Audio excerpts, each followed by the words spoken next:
Mpenzi wangu, natamani ningekaa karibu nawe kila siku ya ndoa yetu.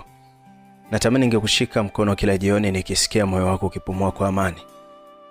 Lakini maisha, kazi na majukumu vimenifanya niwe mbali nawe. Na hilo linaniuma. Samahani kwa umbali huu. Samahani kwa kila siku ulioamka ukitamani nipokee kikombe cha chai mikononi mwako.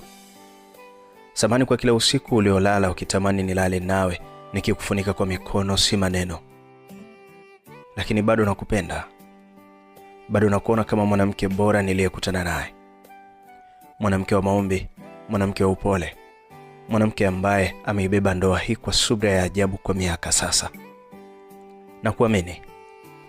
Na hata kama sipo karibu kila siku, nataka uendelee kujitunza kwa ajili yako, kwa ajili ya heshima yako na kwa ajili yetu. Sitaki uwe mdhaifu kwa sababu niko mbali. Sitaki kujihisi uko peke yako kwa sababu hunitumii ujumbe wa kila saa. Mimi niko hapa na moyo wangu haukuwahi kuondoka. Asante kwa kunisubiri kwa upole. Asante kwa kunivumilia hata nikikosa maneno ya kukupongeza. Asante kwa kukumbuka ndoa yetu hata mimi nikiwa kwenye ukimya wa majukumu. Najua hujaulizwa mara nyingi unajisikiaje, lakini leo nakujali.